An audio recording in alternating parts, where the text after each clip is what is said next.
All right, well, as we continue our study here of the Roman Catholic Church, it's been a couple of weeks, and there have been some things happen in those couple of weeks. I don't know if anybody's noticed, but when we met last time, there was not a pope, and there is now. Not only is there a pope, he's American.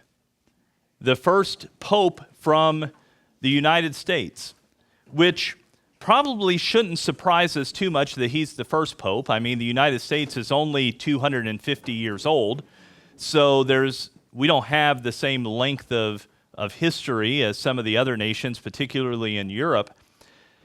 But it is interesting that they have chosen him. I also was very surprised when I read about his inaugural sermon in the Mass that he conducted. I don't know if anybody saw this, but in that inaugural sermon, he said, Peter is not the rock upon which the church is built.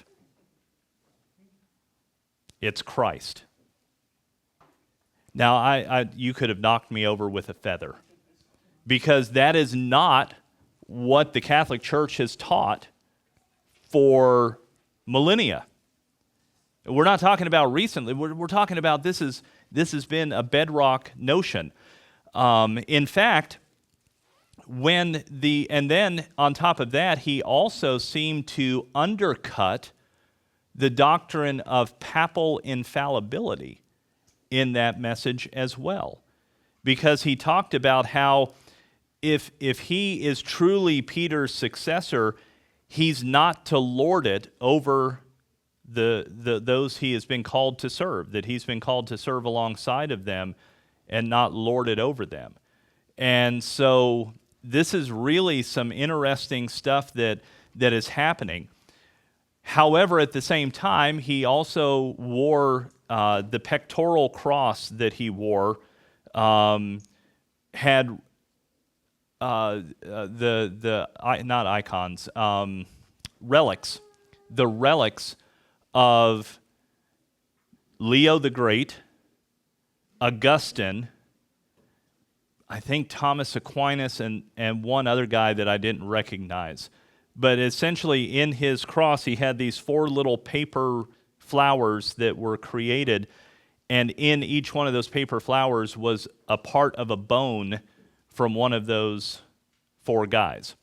So there's still the reliance on relics. There's still a lot of this stuff. So while we can raise our eyebrows a little bit and maybe even have a little bit of hope, we still need to be cautious and understand that the doctrine of the Roman Catholic Church has not changed, and that the Pope does not have the authority to change the doctrine of the Roman Catholic Church. He can't do it on his own. And we'll talk about that a little bit more, particularly in this section, a little bit later, not tonight, but when we get to what's called the magisterium of the church. But now that we have gotten to this point, we've talked about the historical background and everything like that. We made it through, 2,000 years of church history in 3 hours. Good job, everybody. That was a big flyby. But now we're going to get into the organizational structure of the Roman Catholic Church. And to be honest, for us who are Baptist in particular, maybe some of you have been Baptist all your life. I have been. The structure of the Roman Catholic Church is very, very different. And it can be a little confusing, in fact. So what I want us to do is to spend a little bit of time going over that. And to kind of give us a little bit of background, I want us to think about what are the ideas of church governance to begin with. Because I think that will help us compare and contrast what the Roman Catholic Church has and what we have. Now, there's basically 3 broad categories of church governance. There's what's called the Episcopal model, there's the Presbyterian model, and there's the Congregational model. Now, I know if you hear Episcopal and Presbyterian, you immediately go to those churches. The Episcopal Church, the Presbyterian Church, those churches are named after the style of governance that they have, not the other way around. It's not that the governance was named for them. They just happen to have that style of governance. So I want us to just kind of go over this and kind of see, because the Roman Catholic Church fits within what we would call the Episcopalian model of church governance, with some additions that look very different than Protestant Episcopalian churches. Okay, so we'll talk about that as well. When we talk about the Episcopal model, what we're talking about is that there's a hierarchy that's outside of the local church, and that it has authority over the churches.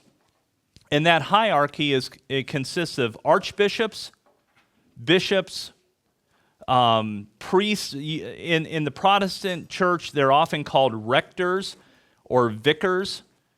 And then below that, you have the laity, the common people in the pews. The Episcopal model draws a very hard line between clergy and the lay people. They're different. It is a triangle, yeah. As far as like the archbishop, the bishop, the vicars, or the priests, yes. But beyond that, there's, the bottom part, which is the laity. They're at the bottom. Okay, they don't have a lot of authority within the church. Who has authority are those who have been ordained to the priesthood. The priesthood is a big issue. Now, when you look at the way that this is structured, you have at the very top archbishops, and when we get, I'll draw this out for the Roman Catholic Church in a moment, but generally you have the archbishops.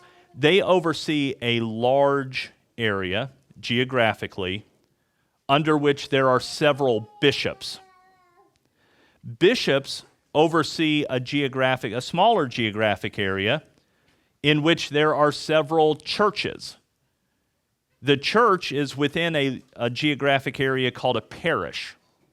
And then that parish has one parish church, but it may also have some secondary churches depending upon how big it is.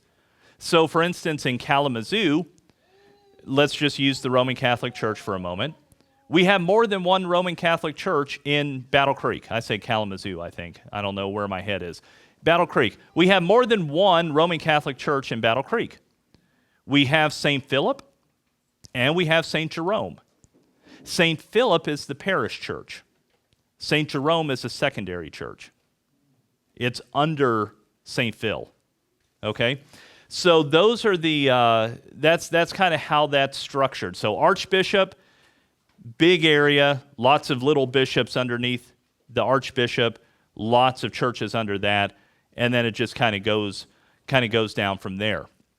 Now, in the Roman Catholic Church, the archbishops are not just over a big area with lots of bishops, but it's usually a metropolitan area.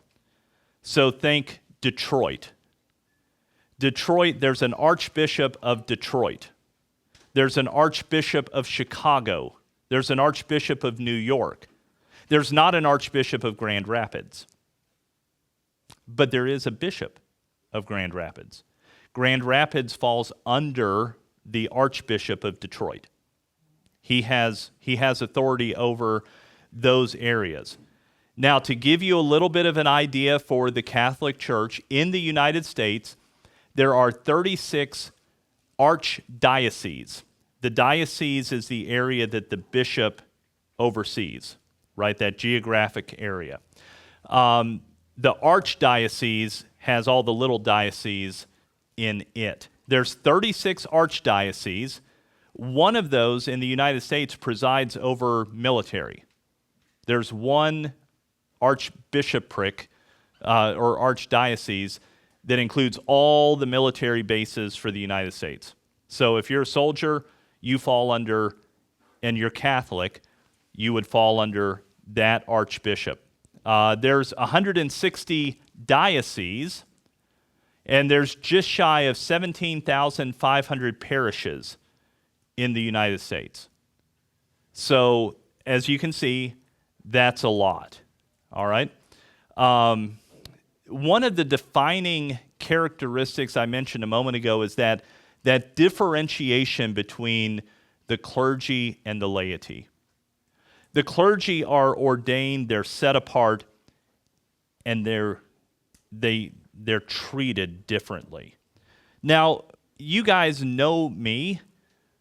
I've been your pastor. I've been ordained here at the church, and you know that I'm one of you. I'm not different than you are. We could, okay. There are ways in which, yes, I am different than you, but usually that's my love of sweet tea and the Georgia Bulldogs. But this is not what we're talking about in an Episcopalian model. It's very different. And in fact, one of the ways that we see that differentiation is the use of the term priest. What does a priest do? How many of you have ever called me priest? None of you. And that's a good thing, because I'm not a priest. I'm not a priest. What do priests do? Mediate between God and man. That's one of the things that they do. Absolutely. They mediate between God and man. They represent God's people to God, and they represent God to his people. They're in between. And so when you think about the Roman Catholic Church, what's one of the ways that a priest would mediate in that way? Confession. Exactly. Right? The person goes into the confessional booth and they confess to God. They confess to the priest.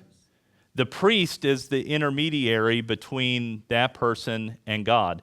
And then once he's heard the confession, he has the authority given to him by God to absolve those sins by assigning penance.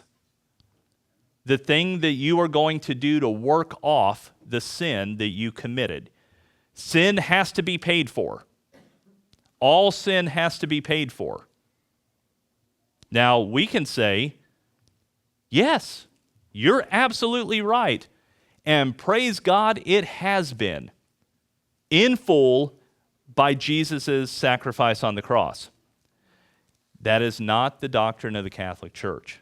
The doctrine of the Catholic Church is that these venial sins, these sins that you commit that are minor sins, still have to be worked off. And if you don't work them off now, you will work them off later in purgatory, because you cannot enter heaven with any sin attached to you. Yes? How is the priest chosen? How is the priest chosen, right? Okay, that's a good question. Priests are chosen. They indicate that they feel a calling to that, to serve in that way. This would be one of the low people? Yeah, just average people, right? They feel a calling to it. And if you have read anything about the current pope, for instance, his family and those who knew him growing up in Chicago had mentioned that when he was a little kid, he liked to play priest with his buddies. And so that's kind of, he felt that calling early on in his life, and many people do. It's really not much different than pastors who feel called. But in the Catholic Church, you go to seminary. You have to go to seminary to be a priest, absolutely. And you have to go through several things. And then you have to be consecrated as a priest by a bishop. And I'll explain that a little bit more in just a few minutes, okay? Because that's important. What else, though? There's one other big distinction with priests. Mediation is a big one, but what's another big thing about what priests do? They do issue last rites. Yep, yep. But thinking more broadly than just within the Catholic Church, just in terms of a priest, generic. Jeremy, I know you've had your hand up. They offer sacrifices. Think of the Old Testament. The priests are who offered the sacrifice on the altar for the sins of the people. In the Roman Catholic Church, it's the priest who is also offering the sacrifice of Christ in the Eucharist. Because in every Mass, Jesus is crucified. That is how you have his literal body and literal blood in the wafer and in the wine. The transubstantiation. And again, we won't get into the weeds there because we're going to cover that a little bit later. Okay? Now, I told you I was going to give you the hierarchy here of the Roman Catholic Church because they add a couple of things. And the first thing that we should notice is the Pope. The Pope is unique. We don't have a Pope anywhere else. Now, sometimes you might hear somebody say, so-and-so is the Pope of the Southern Baptists. And what they mean is he's a very influential figure among Southern Baptists. There are no popes in the Southern Baptist Church. There's no popes in any Protestant church. There's only one pope in Rome, okay? When did this start? They would say with Peter. However, it was probably about 150 years after Peter died. So the late 100s before we start seeing anybody be the singular Bishop of Rome, which is a title. The Pope then? No. In fact, the term Pope doesn't come along until maybe the 400s, 500s, somewhere around in there. It's a long time before that term, but it just comes from Papa. It's Father. It's what the Holy. So when you hear the Pope, he's often called the Holy Father. That's that. Okay. Underneath the Pope are the cardinals. Now, the cardinals also have not always been around, but they've been around for a while. Yeah, a good baseball team. Thanks, Jeremy, from St. Louis over there. The cardinals, you know them because they wear red. They wear red. The cardinals are often called the princes of the church. They have a greater responsibility for assisting the Pope in carrying out his duties. And so the cardinals are often members of what's called the Curia. I'll point that over here. We're going to be talking about that in a little bit.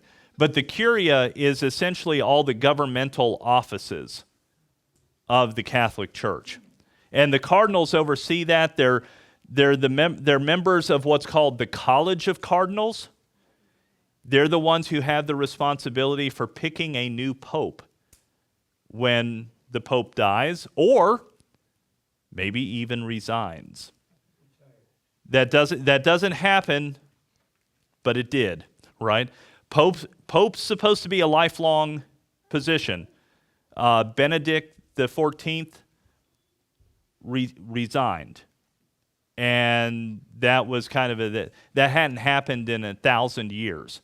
So Can he be kicked off? he cannot be removed. There is no mechanism. So that's a good question. Can a pope be removed?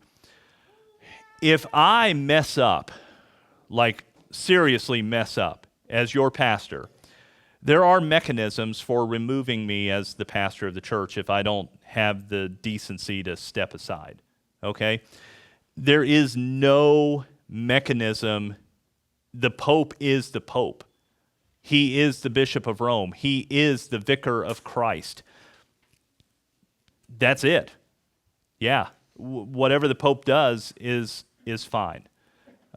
So that's the cardinals. Now, underneath the cardinals are the archbishops, and we've talked about them a little bit already. As I mentioned, in the Catholic Church, they oversee the larger metropolitan areas and the archdiocese. So they oversee all of the bishops and the priests who are in their archdiocese. They have authority there, but they don't have authority over others. They only have authority within their geographic area. And so that means underneath the archbishops are the bishops. Now, the Pope is a bishop. The Pope is the Bishop of Rome. Okay? That's an important thing to remember. He's a bishop as well. Now, bishops are able to administer, this is an important thing, they are able to administer all of the sacraments of the Catholic Church. They are not restricted from that. One of the sacraments that they have the right to administer is the sacrament of ordination. That is not given to every Catholic, of course. That's only given to those who go into the priesthood. And so the ones who consecrate priests and other bishops are the bishops. And that's important. We'll talk about that in a moment. Below the bishops are the priests, and they serve local parishes. They serve in a parish church. There may be more than one priest, but there's going to be one main priest in a Catholic church. He may have some assistants. He may have some other priests who are assisting him, younger priests or whatever. But they serve there.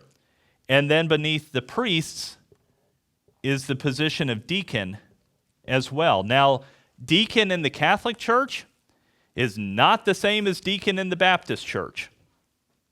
The deacons in the Catholic Church are usually seminarians who are in their last year of studies. They're going to be confirmed as priests, but they're not yet. Deacons actually have the authority to baptize, to administer the sacrament of baptism, to administer the sacrament of marriage, and to perform funerals. They don't give the sacrament of extreme unction. That's the last rites. They don't do that, but they can officiate the funeral. They can be the one who oversees that, okay?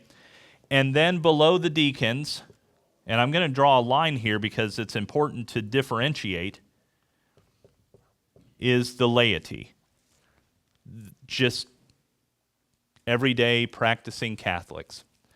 But who also are in the laity are monks and nuns, because they're not ordained.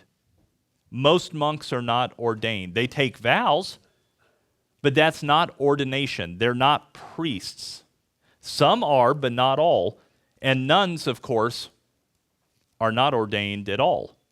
So all nuns are within laity, and most of the monks are too. So a lot of the individuals who, and so as you can see, if you want to think about this in terms of the triangle, that's kind of how it looks, right? The Pope at the top, cardinals, archbishops, and obviously these become larger and larger groups as you move down the pyramid.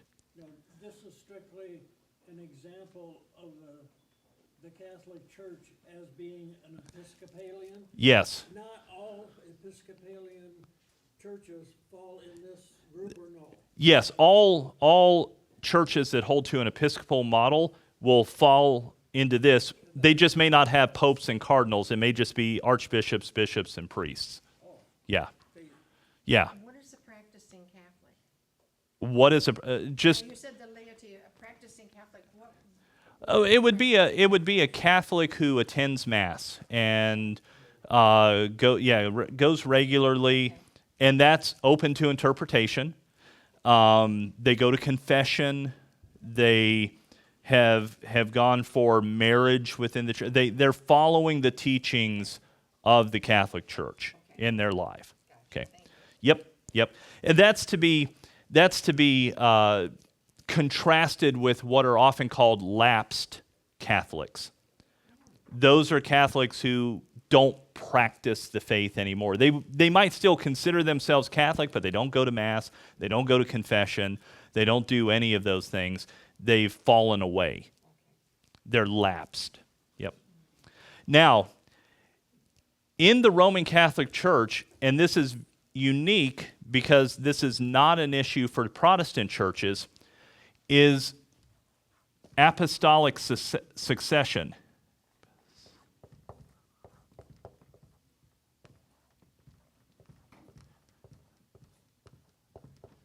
It is critically important in the Roman Catholic Church that everybody who is ordained by someone who has been ordained by someone who has been ordained all the way back to the apostles.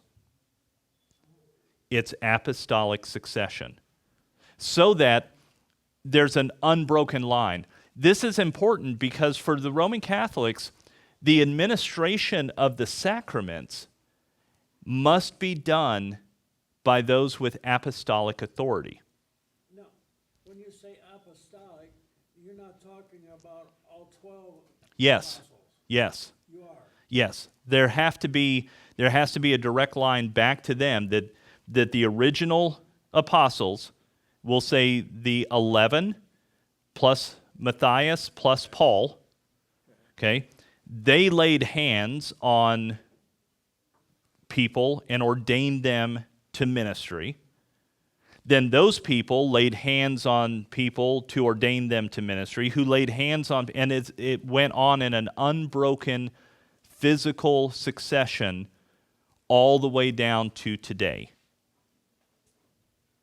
And so if that line ever breaks and somebody is ordained as a priest by somebody who was not themselves ordained going back, they're illegitimate.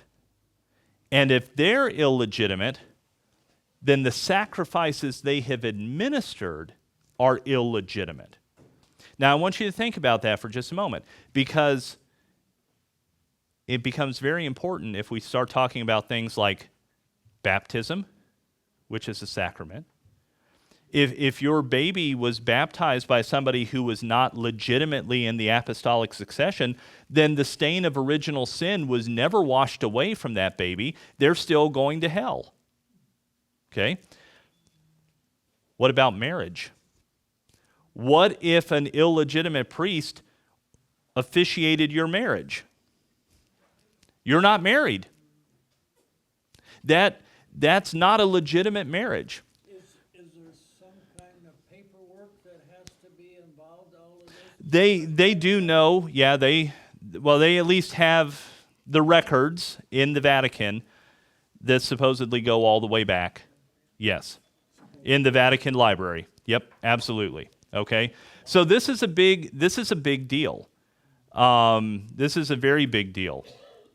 And that's one of the reasons why they're so intent on this being a hierarchical aspect. They have to have that succession. Now listen, I was ordained by people who I am sure were ordained, but not by somebody directly linked to the apostles. And I think my ordination, which is merely the setting apart for the ministry of the gospel, is legitimate. Because here's what happened. You as a church approved that. The church in the Protestant world is who ordains. Now, within some Episcopalian models of Protestantism, they do it through the archbishops, bishops, priests, and things like that. but there doesn't have to be an unbroken line of apostolic succession. This is a Catholic position, okay? They're using the same thing then as in the Bible as Christ's family tradition, as a line of Christ all the way back to Genesis. Well, kind of a genealogy, yes. I would say that it's very similar to. Following that pattern. It's following, this person ordained, this person ordained, or this person begat that. Yeah, same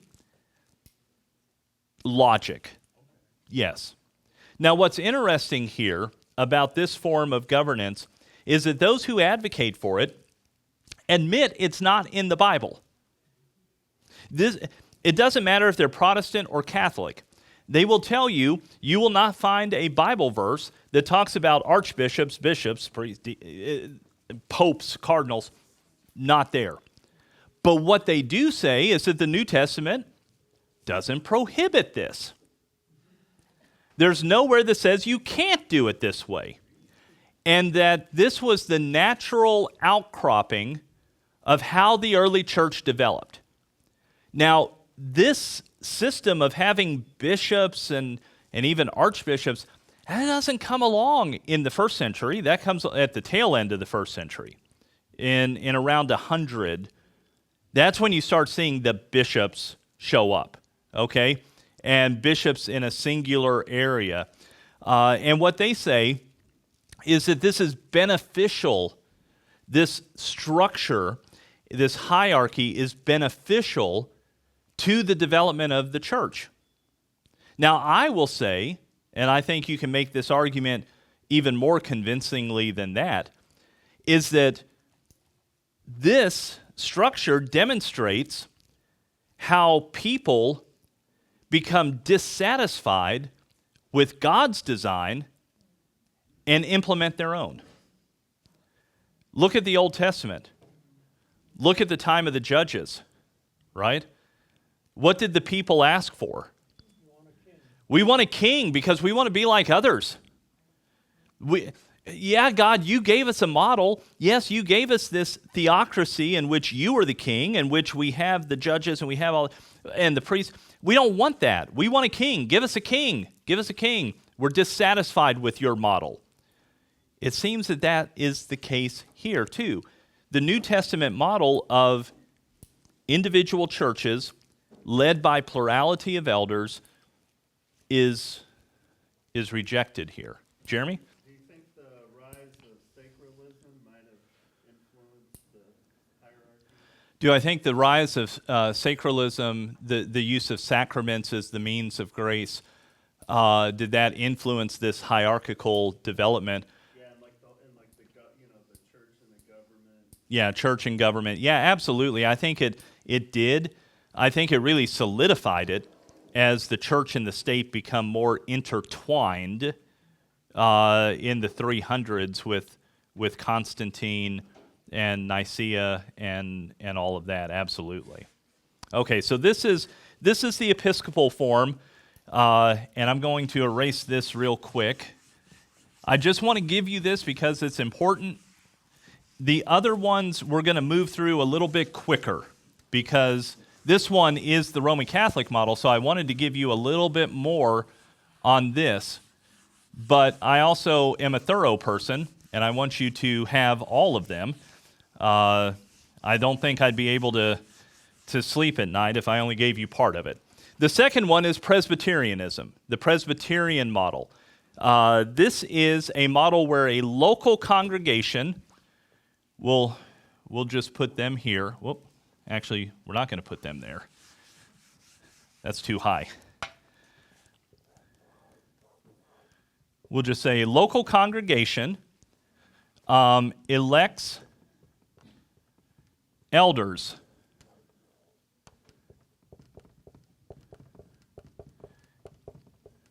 And the elders have authority over that congregation. Okay? Makes sense so far. Yeah, not a problem. And then over here you have another congregation with more elders, and that's great. But then some, or maybe all, it depends, of the elders are part of what's called a presbytery. A presbytery. I'll spell that out. Yep. Yeah, the presbytery. Now, the presbytery is formed from elders from all the different congregations underneath that presbytery. And it has authority over all the congregations under it because it's composed of the elders of that church, of those churches. And then above the presbytery, then you have other presbyteries, right? So we'll just pretend that there are other ones over here representing the other churches here. Some of the elders that are part of the presbyteries form what's called a general assembly. Or if you are in the Christian Reformed Church, which we have a lot of here in Western Michigan, these are called consistories. These are called, I thought I would remember, a classis, and then this is called a synod. They're just different. It's the same thing. They just use different words, okay? But the General Assembly has authority over all the churches and presbyteries underneath it. Now, why, in this case right here, right, if we're looking at the church and the elders who are elected from it, who form the session, this is called a session, this makes sense in the local church. Where we would disagree is this presbytery. And the reason why the Presbyterian form of government, those churches that hold to it, they say, listen, if you have the wisdom and the experience and the calling to be an elder in a church, then you should use that wisdom and experience and calling to serve other churches too, not just the one that you're part of. That's why you join the presbytery. And now you can help not only the church from which you are a member, but you can also come over here and help this church as well. And this church over here that's part of your presbytery. Okay? That's the argument. They would also say that if you have a general assembly, it's a lot easier to keep individual churches from wandering off into doctrinal error than it is if you're just in a voluntary association, right? We as Southern Baptists, we're part of the Southern Baptist Convention. We agree to work and cooperate with other Southern Baptist churches. That's great. We're advancing the cause of Christ. Can the Southern Baptist Convention in Nashville, Tennessee, call me on the phone tomorrow and say, hey, we heard that you're doing this over here or that you're preaching about this. We don't think you should stop. Well, they can, and I can laugh. It carries no weight whatsoever. That's exactly right. Okay, they have no authority. It's a voluntary association, which means, guess what? In the Southern Baptist Convention, we have crazy uncles. There are some pastors out there who are Southern Baptist, and there you go, right? I mean, I don't even have words for it. All right, I'm shocked, right? But the Southern Baptist Convention doesn't have a whole lot of mechanisms to tell that church, stop it. Don't have your pastor shooting basketball during a sermon. For instance, I saw that one time. That just blew my mind. Preach the word, right? But anyway, this is the idea here, okay? Now, we don't hold to this and I don't want to spend a lot of time on this because we're not doing a church governance model, but it's worth seeing because it's another way of organizing the church. It is another triangle. Yeah, absolutely. Because again, there's something outside of the local church that exercises authority over the local church. So the last form is congregational. And this one is pretty simple. You have the congregation, the church, who elects from within itself or chooses from within itself or whatever, elders. And in this respect, you might have just a single elder. How many of you have ever seen a church that a Baptist church doesn't have anything called elders, but they have a pastor, and then they have a bunch of deacons, a board of deacons? That's called the single elder model. Okay, but it's the congregation. Congregation chooses the elder or elders, whether we call them pastor or whether we call them elders, who then exercise spiritual oversight and authority on the congregation. And there's usually deacons too. Now the deacons, depending upon the structure, may be quasi-elders. They may have authority to serve alongside of the single elder, or they may be, the servants of the church, kind of like the structure that we have here, which we think is the biblical model that we see in the Bible there. And that's it. Now, there's some other ones. I don't want to necessarily get into the weeds of all of that, but I want you to notice this is it. That's the entire authority structure. In congregational forms of government, the congregation reserves the right to have the authority. They exercise it by electing an elder or elders and deacons, and they give them some of that authority, right? You have given us as elders here at Faith Baptist Church the authority to make decisions, but we make decisions on your behalf. We represent you essentially, but you guys hold the authority because you can remove us if we go nuts, right? You can remove us. There's a mechanism for that.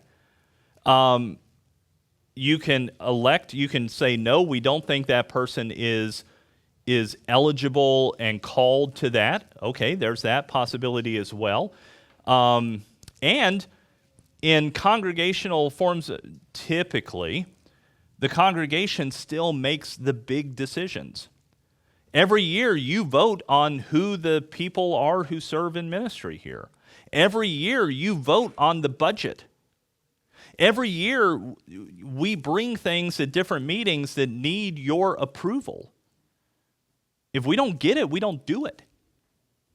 So the congregation is the authority. Now, we would say under all of this, we're under the kingship of Jesus Christ. He is the head of the church. He is the good shepherd. The elders are under shepherds. We serve under the chief shepherd.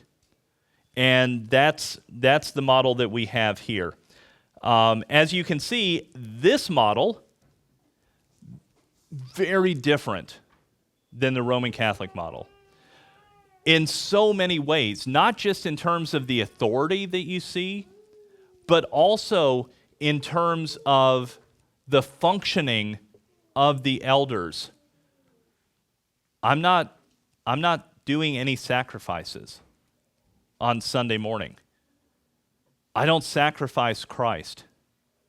The Bible says that Jesus was a once-for-all sacrifice, and that once-for-all sacrifice was sufficient to cover all sin, and it is.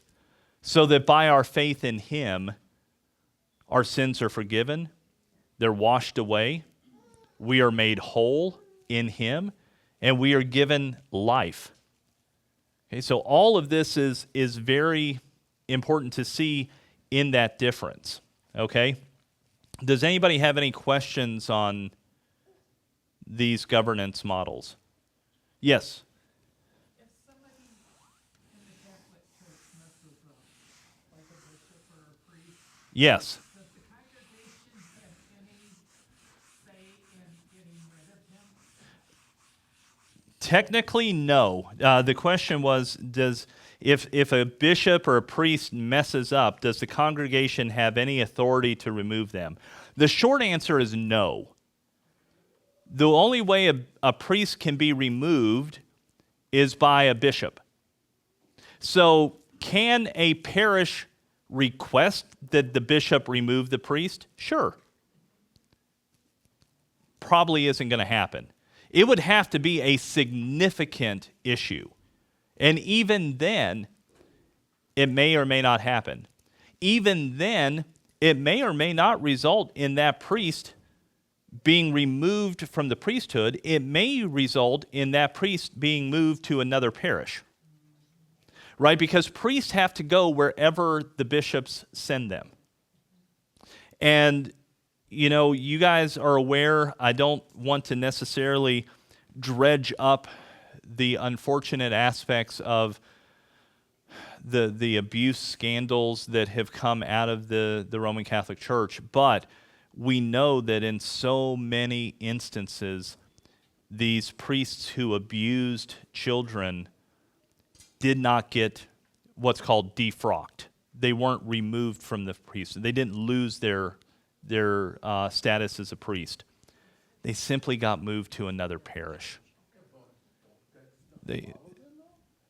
No. I mean, it was kept very quiet. The bishops knew, archbishops knew, but they just said, move them over here, and we'll keep it quiet. If it happens, we'll move them again. And so, I mean, I'm just going to say, that's evil. That's evil. So the names of the priests was not released to the general public? No. No, the names of the priests were not released in that regard. Not until later. Not until later. Then, once people started coming out and saying, I was abused as an altar boy, or I was abused when I was a child there, that's when names started to be made public. And that's when people started going, well, where did they go after that?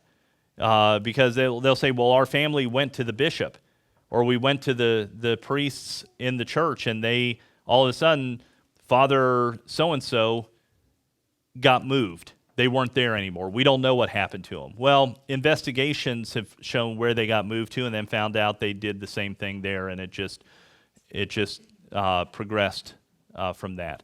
So unfortunately, though, I mean, even in congregational forms of government, that can happen too. When you have a pastor who abuses children, for instance, we'll just use the same example. Sadly, what ends up happening is churches fire them, but they don't do anything. They don't report it to the police. They don't make that known. And then that pastor, they just go, listen, you just need to leave.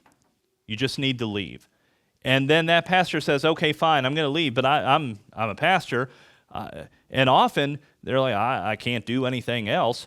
I don't have any other skills. So I'm going to apply to another church. And the church where they had served and had done the abuse says, well, we won't give you a bad recommendation because we're afraid that you'll sue us for slander or libel because we live in such a litigious society. And it just goes on. And we've seen that happen in Protestant churches, sadly. And that's a shame. It ought not to be so. I can tell you right now that I'm speaking on behalf of the elders here, and I know I can. If there was someone in the church who there was an accusation of abuse like that, we would turn it over to the authorities. If the authorities prosecuted and that person, got mad and they left our church, and then we got word from another church that said, hey, so-and-so wants to join here, but we see they came from your church. I can tell you, we would warn that other church. Because one day, we're going to stand before God, and we're going to give an account for how we were shepherds of the sheep. Listen, I have enough that I've done wrong in that regard that I don't need to add that to it. Okay, I confess that. I'm not a perfect pastor. Not telling y'all anything you don't already know. But in that regard, we would absolutely protect the children, okay, or other people who have been abused in that regard. Okay, so let's keep moving here because we still got a little bit to cover in this. I told you we were going to talk about the Roman Curia, and so we've come to that point. We see that the Roman Catholic Church is what we would call an episcopal form of government, and that comes from the Greek word episkopos, which means bishop. It's translated bishop. Okay, so that's where that comes from. The Curia, listen, the Roman Catholic Church is very large, right? We talked about there being 17,500 parishes in the United States. That's just the United States. Roman Catholicism is, of course, an international organization. So there is a large hierarchical organization that has both ecclesial power, meaning church power, and temporal power, meaning political power, because it's also a nation state. The Vatican City is a nation state, and the Pope is a monarch.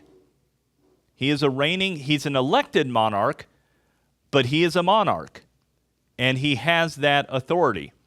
And so over 2,000 years, there has developed a quite complex and large bureaucracy to help the Pope carry out the duties that he has, and it's called the Curia. The Curia, that simply means the central governing body of the Roman Catholic Church. It's an old Latin term. And so that's what Curia means. When you hear the Roman Curia, it's speaking of all of the bureaucracy of the Roman Catholic Church. And so because of that, there's several divisions within the Roman Curia. This can change. The Curia has changed over the millennia that it has existed. Okay? Some things get added, some things fall away, some things get merged together. Popes reorganize the Curia with every pope. They all see the need for reform, and they will make reforms, and that has happened with it happened with Francis, it happened with Benedict, it happened with John Paul II, it happened not with John Paul I, he was only a pope for a very, very short period of time, but Paul VI before him. It will happen with Leo XIV as well. It's going to happen. So when we talk about the Curia, I've given you a list in your handout of all the different parts of the Curia. There's a lot. The first is what's called a secretariat. These are the governmental offices. So when we think about this, think about the secretariats as the part of the Roman Catholic Church that deals more with temporal matters. So there's two of these. There's two secretariats. There's the Secretariat of State and the Secretariat for the Economy.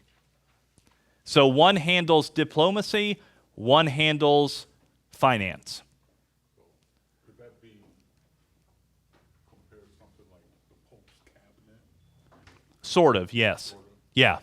These secretariats are headed by cardinals. They'll have a cardinal who is the head of that. And we'll talk about each one of these a little bit more. Right now, I just want to get through this list, and then we'll wrap up and pick up with our discussion of a few of them next week. Besides the secretariats, there's what's called dicasteries, or the dicastery in singular. These are offices that oversee the religious areas of the Roman Catholic Church. So if this is doing the temporal stuff, this is doing the ecclesial stuff. All right? There are 16 dicasteries, and they oversee things such as the dicastery of the faith, and it's a little bit longer than that. And remember, I told you the curia changes over time. The dicastery for the faith used to have another name. You might recognize it. It was the Inquisition. That was the dicastery of the faith. Like I say, there's several others, and we'll talk about a few of them a little bit later. Besides those, there are what's called tribunals. Think of the tribunals as the judiciary of the Roman Catholic Church. The Roman Catholic Church has a judicial system, and there are 3 tribunals within it. And we'll talk about those a little bit later. The thing about the tribunals is they don't only handle matters of religious law. In the Catholic Church, there's a whole body of laws called canon law, church law, that dictate how the churches are run, how priests do their job, how this happens, how that happens, how the popes operate, how the cardinals operate, how everything operates. It's canon law. The tribunals are the ones who answer questions when they come up over the application of canon law. But they also handle matters of justice as well. Remember, the Vatican is a nation state. So there has to be some kind of judicial system for justice as well. Tribunals will do that, and there's a case right now, it came up actually during this most recent conclave. You may have heard that there was a cardinal who was saying he was going to come participate in the conclave, and everybody said, you can't, because you were convicted of embezzlement in one of these tribunals. And Pope Francis let you keep the title cardinal, but he removed you from office, and he took away all the privileges of being a cardinal. But everybody said, oh, but wait a minute, does that include the conclave? Can the Pope take that away? Plus the Pope's dead. So it turns out he didn't go. He didn't participate in it. And he is appealing his conviction, again, to one of the tribunals. In this case, the Supreme Tribunal. But we'll talk about that too. There are the finance groups, and again, there is a secretariat for finance, but there's also several other groups like an auditor who's responsible for auditing all the books of the Catholic Church. There's also a group that oversees all the investments of the Catholic Church and make sure that they're not investing in things that are contrary to the doctrine that the church holds, and also that the investments are making money. There's also a section of the finance group that handles all the real estate, right? The Catholic Church owns a lot of real estate. They have to keep up with it. That's all done here. There are offices, and they're just called offices. These are kind of miscellaneous entities that don't fall under something else. So, for instance, the Vatican Library is an office, or the College of Cardinals is an office. There's 21 of these entities. There's pontifical commissions. The pontifical commissions are kind of what they sound like. It's a group of experts that has been convened and appointed by popes on a specific subject area. And the commissions include not only members of the clergy, but expert lay people as well. So think professors or some other kind of expert in that particular area. And there's there's 6 pontifical commissions. There's like one on life. So think the pro-life movement, things like that. There's also, not only are there pontifical commissions, but there's pontifical committees because, my goodness, we can't have just one. The committees are what they sound like. It's a group of experts, but the committees tend to address matters that have to do with the Roman Catholic Church's mission. And there's 2 of these. And then there's the pontifical academies. And the academies are honorary academic societies. And they study academic areas.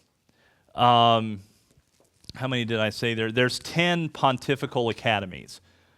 For instance, there is a pontifical academy on Latin, on language. That's important because a lot of what the Catholic Church has done has been in Latin. And so because it's a dead language, there is an academy of scholars who focus on that. We'll talk about a couple of these because there are a couple that will be very important to us as we study the doctrines and the beliefs when we get to that shortly, like the Pontifical Academy on Mary.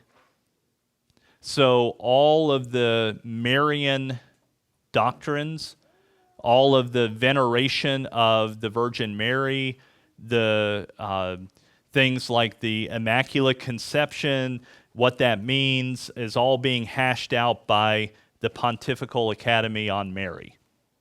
That's being done there. Okay, now, as I said, we just don't have time to go into, because within each one of these things, like I said, there's 16, I think, dicasteries, right? We're not going to go over every one of them. I'm going to talk about a couple of them that will be important to us. Most of them won't be, but it is important for you to understand all of this makes up the bureaucracy of the Catholic Church. Do you understand that this is a big thing? And so while every pope comes in and says, I'm going to reform the Curia, they usually do just a little bit of it, because all of these things take on a life of their own, just like every bureaucracy. Every bureaucracy takes on a life of its own, and every bureaucracy will perpetuate itself and protect itself. And that has been the case even within the Catholic Church. All right, so we're going to pause there. We're going to pick up with this next week and continue on with our study of the organizational structure. And again, next week we're going to go over a few of the individual parts of this, and then we're going to talk about the magisterium. And the magisterium is critically important to understanding the Catholic Church. If you don't get the magisterium, all of this is important for structure, but when it gets to the heart of what the Roman Catholic Church believes, it's the magisterium. It's the magisterium that matters. All right. Well, let's go ahead and pray, and then we'll dismiss for the evening. Father, thank you so much for this time that we could spend. Lord, I know that sometimes when we look at these things, it can cause our head to swim. There's just so much information.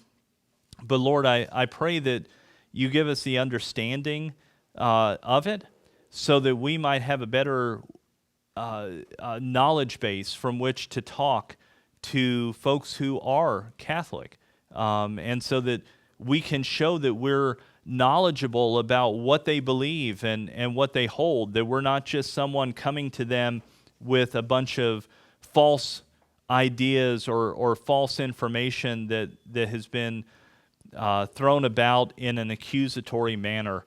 And in doing so, Lord, we're demonstrating how much we love them. Lord, we pray for ourselves as we go out from this place. Protect us, Lord. Guide our steps. Show us the many opportunities you give us for sharing the gospel each day. And Lord, give us the courage that we would be willing to do so. We ask this in Jesus' name. Amen.